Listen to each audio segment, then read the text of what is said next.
Hello and welcome to GuyLogic. My name is Temko and today we are taking a look at a game called Stranger of Sword City. Originally developed in Japan for the Xbox 360 in 2014, it has been brought to America on the Xbox 360 and PS Vita in mid-2016, and now it is coming over on Steam, also by courtesy of NIS Amercia. Now, Stranger of Sword City is a JRPG dungeon crawler, a DRPG, and it plays a lot like Demon Gate if you are familiar with that title. Now, because the game is coming over from a 2014 version to a console version to a PC version, it's quite important we take a look at the options menu and the PC performance before we head into the game, so I do suggest you stick around for that, but as always you can skip straight ahead to the gameplay if you are not interested in that sort of thing. Now, the options menu is surprisingly robust and uses full mouse control. It allows you to change your gamma levels with R, G, and B, which is something I don't see ever, which is pretty good. I like that a lot. We have controls and displays. You have like movement, how you should step back, and whether or not you should record or cancel or display things or hide things, etc. It is pretty well fleshed out for your display visibility. We have voice acting for all the various voices, going from backgrounds to NPCs to various battle voices for monsters and players, and then 4 sliders for various music options. Pretty damn good. Now, the second menu allows you to change from window, full screen, or full window, which is pretty damn good. I'm running this in full windowed mode because it makes recording a little bit easier, but they all work fine with a plethora of resolution options available to us. Languages are either English or Japanese. At least I think that's Japanese, I wouldn't really know.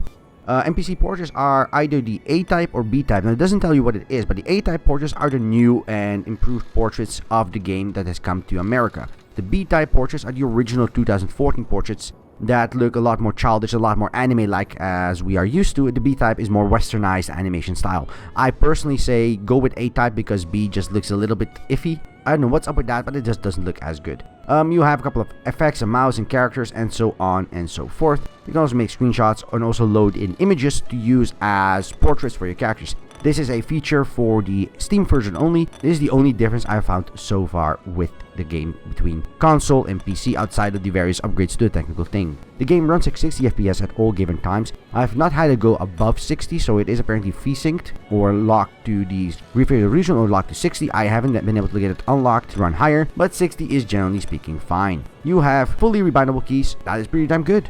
No complaints at all here. Which brings us to the end of the options menu. Now, you might have seen that there's no actual graphical options anywhere to choose and pick from. And this is also one of the things I want to talk about regarding this title, because graphically it looks really outdated. And that's not strange because it was originally released on a Xbox 360 2 years ago. Not only is it being released 2 years ago originally, it is also being released on a piece of hardware that is 10 years old. And that is definitely notable in the game proper. Now, the portraits and all that good stuff, they look fine generally speaking, but these are images, they just scale up and that is fine. All the dungeon crawling animations, all the movement animations, all the sort of things like that look really bad, honestly, and it does detract a little bit from the gameplay. Now, you don't notice that constantly because you're often in static screens with monsters or with NPCs talking and looking at menu options and stuff like that, but when you do move around the world, it does definitely feel very outdated. Now, what I'm going to do is I'm going to load data and dive into a game that's about 4 hours into the game campaign, and talk a little bit about all of that. The game in total lasts you between 20 to 30 hours, and that is not a good thing in my opinion because the game should only last about 10 hours, but it is a bit of a grindy little shite in certain situations. So let's go ahead and dive into the gameplay, and we'll talk a little bit about how Stranger of Sword City does its progression, does its dungeon crawling, does its loot whoring, party gathering aspect of it. So let's get into it, shall we? So, welcome to Stranger of Sword City gameplay. Now, most of the game is going to be static background images in a variety of situations where you either have a menu option to pick from or you have to fight a monster or talk to an NPC. Now, one of the things I'm going to show you first is character creation. Now, not because I don't have a character built yet 4 hours into the game, but because I want to expand my party with another character, and it's a good moment to talk about a few things that bug me about the character creation model. So if we go to the leader's room, you'll see my leader, and most of the graphic style is mostly like this. Now you can see the art style itself looks pretty great. It's sort of a bit of a cartoony art style, doesn't look CGI'd up too much, and it just looks fine, even though you notice it is definitely a bit outdated compared to modern titles that come in this genre or in this art style particular. Now, when you look at your party, you have a bunch of slots you have either filled or recruited people from. And the game does provide you with 6 balanced characters to choose from. And I've added a couple myself because there are a few things to take into consideration. So let's create a new character because I want to add a second healer to my party. And the game lets you load in one of a bunch of appearances. Overall, no complaints there at all. So let's go ahead and create a character. You select an age, and the age indicates the amount of maximum life points the character will have, and also the minimum amount of bonus points. And that second one's important. But first, let's talk about life points. So this game has a permadeath system in place.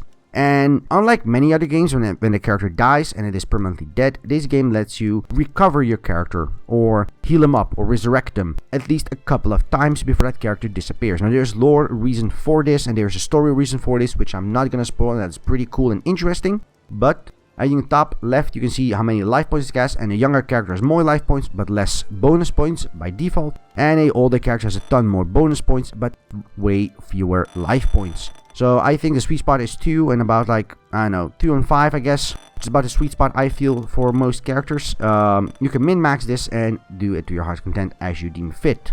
Now, once you have selected your age and sex doesn't mean anything at all. You can just have a female portrait with a male character and female voiceovers. That's fully possible. The game lets that up to you. You can select one of races, and this indicates what kind of stats your race has. Because I am making a healer, I'm going to go with the Migmai race, which has a lot of piety, and I'll pick intuition. And now we come to the bonus points separate. Now, because this character is going to have a minimum of 5 bonus points, that is what it starts at. Then you can re-roll and get a higher number.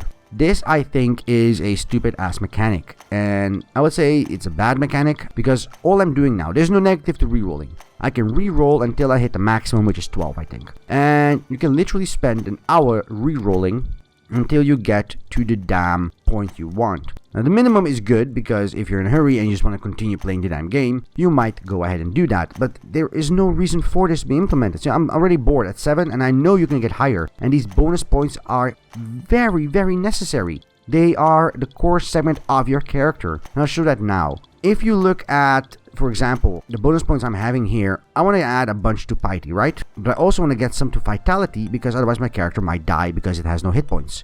So I have a bunch of piety, a bunch of vitality for health as well as magical strength. But if I had 12 bonus points, I could put them all in here. There is no reason not to do that. So I dislike that system quite a bit. So we're going to go with Cleric because we want healing. And this game follows the Japanese or RPG trope of JRPGs, where a class is a fighter speciality.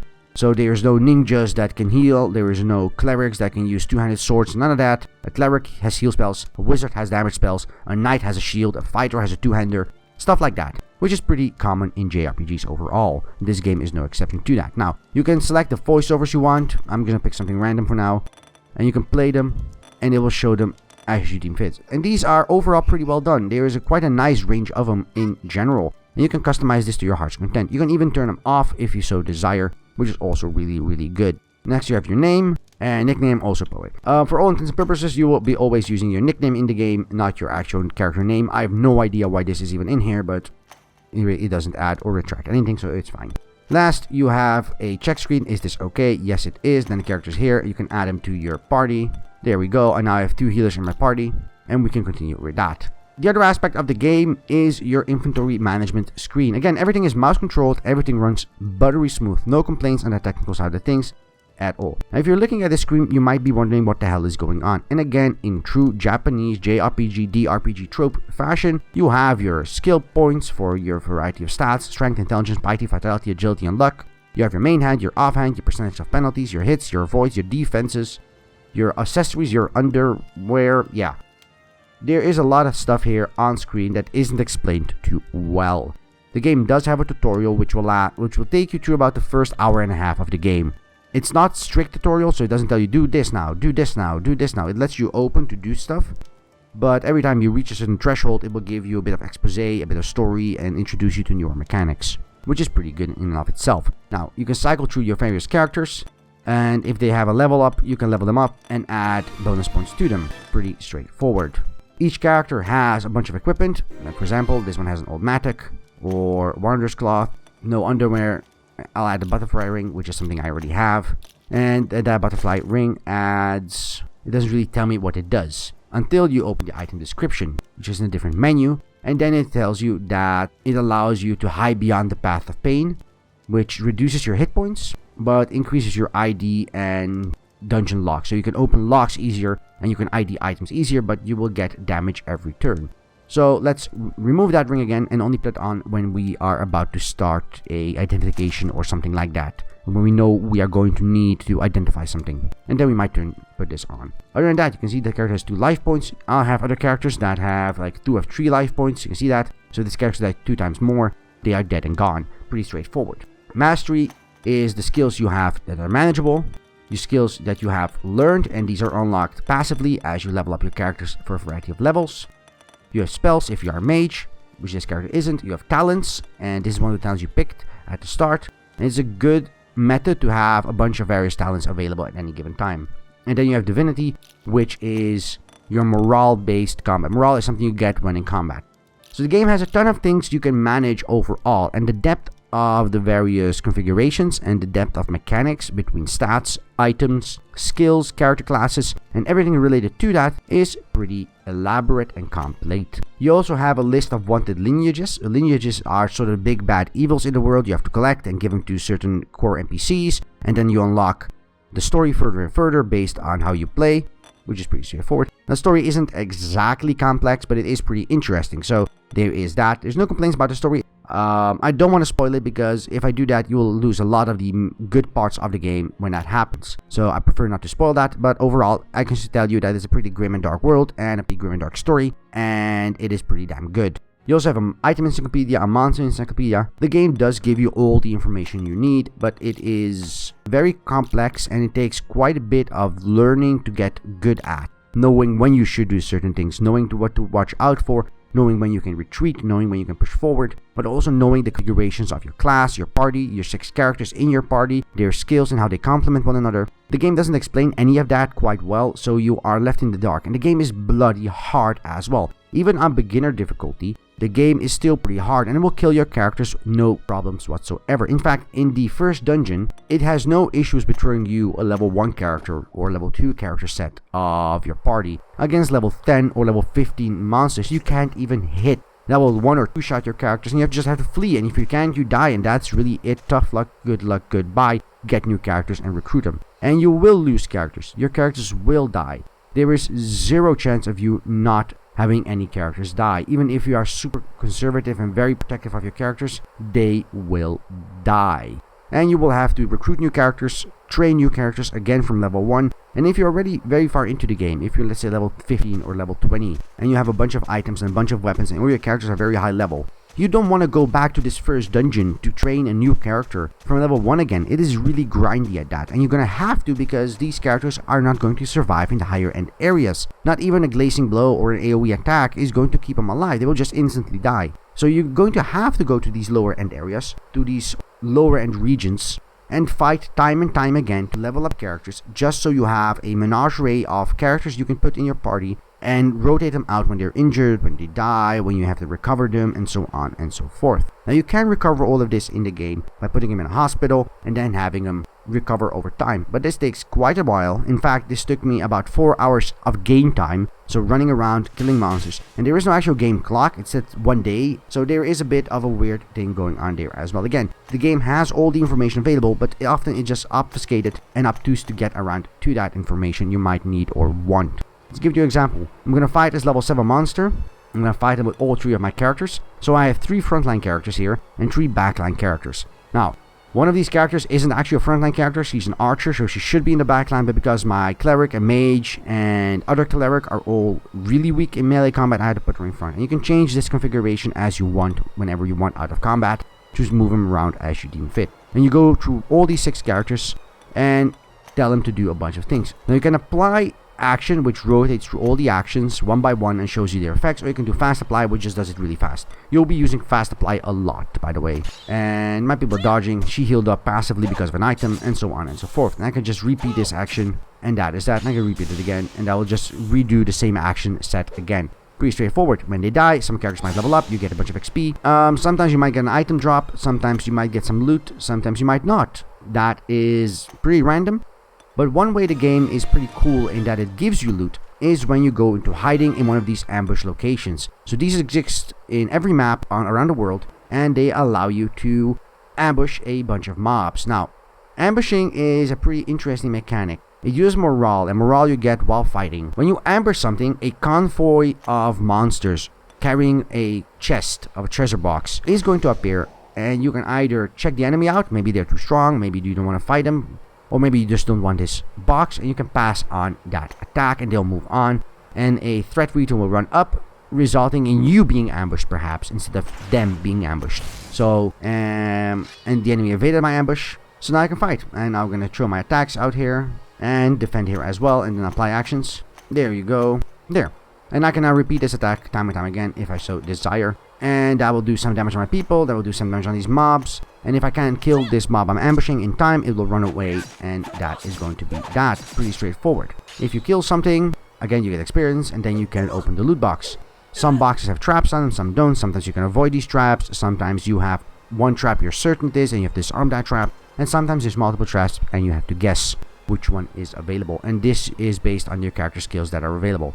Once you kill the mob, once you've done what you wanted, you go around and go to the next region and zone. Now the game does have a auto-pathing method. You can click somewhere and it will ask you if you want to auto-move to that destination. So let's go ahead and auto-move, and the game will run you through that. And because the game is a lot about this walking around and around and around and around constantly, it is pretty good they've implemented this mechanic, because pressing forward, forward, forward, forward, left, forward, forward, forward all the time is pretty damn boring. So having this mechanic that runs you through a dungeon to a specific point you want to go, and it doesn't avoid any of the random encounters, it doesn't avoid any of the traps that might be in the way, but you will just move forward as best you can to the next location in the most expedited path. So I have 2 bent spears here, which I'm going to sell and throw away. Items have a rarity level, and that is really it overall. Again, when you're back in the city, you can do a variety of things.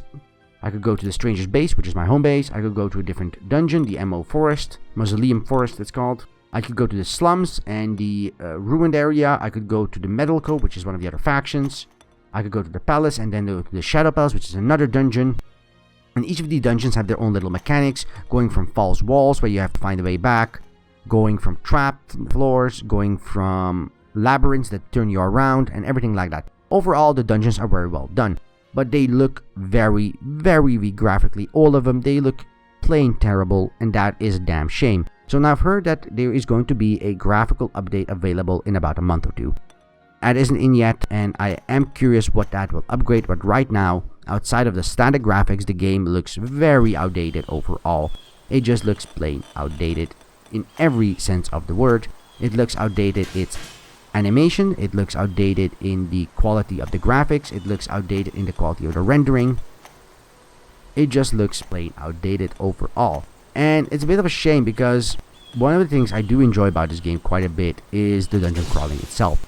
The experience of exploring the dungeon tile by tile and combining characters in a party and leveling them up and so on and so forth is pretty damn good. But every time I fight something, I have no desire to see it to the end, because it's just kind of boring. It's a static image and I see a little bit of an animation going forward, and that's it.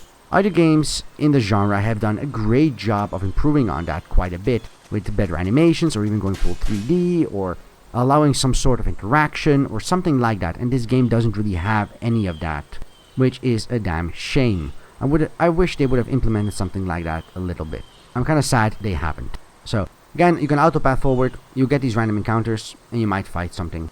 So this is what the game is all about. You go forward to dungeons, fight monsters time and again. There is a nice and large variety of monsters.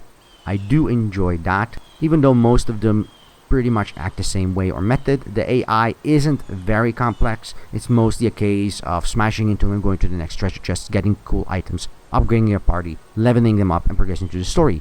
And if you are into that sort of thing, this game is pretty good. But I personally just can't get over the outdated graphics and very grindy nature of the game, because every time a character dies, it takes a while for him to recover, and you have to have him recover if you don't want to lose him permanently the second time they die or third time they die. And you have to level up new characters all the time. That means you have to retread the same dungeons time and time and time and time again, and that really does get tedious, because there's quite a few dungeons in the game that you want to explore, but you just physically can't, because 1 or 2 of your characters in your party are too weak to do that, and the others just can't compensate for them. So that is a damn shame. Again, morale is very good and very well implemented, allows you to do a variety of things like fleeing combat, increasing buffs overall, and because it is a mechanic based on how well you do in fights or how much you fight, constantly replenishing resource, you have to manage to make sure you have enough of it for later fights or boss fights, etc, etc. The lineage types that you have to hunt are a bit of a tougher variety of monsters, and some of them are pretty obvious, they're in certain key locations, some of them are hidden and transporters you have to stumble upon when trying to kill something, and you have hints and stuff in regards to how fast these monsters will get around to things.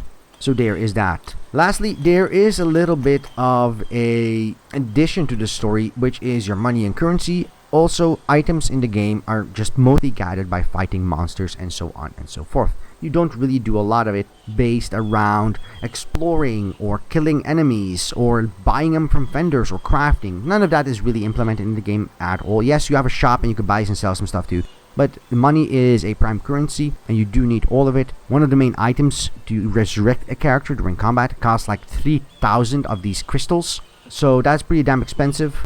And yeah, there's a lot of stuff here that just screams grindy. And that's a shame because the game is very good overall, but the very outdated graphics coupled with the very grindy nature of the gameplay just put me off from playing a lot more of it. Do I want to see more of the story? Yes, I do. Do I want to experience these very cool dungeons and fights? Yes, I do. But knowing that if a character I have dies or loses a heart, I have to like spend a good chunk of gameplay, at least 2 or 3 actual hours of play, doing random stuff to keep time from passing so that character recovers and so I can get him used again so I can progress to the next tier, is just off-putting. But if you are into that sort of thing, if you are into that micromanagement and building that menagerie of characters, you can do that. You can customize your party to your heart's content. I showed you that, how you do that. Then I suggest you check out this game on Steam on June 6th.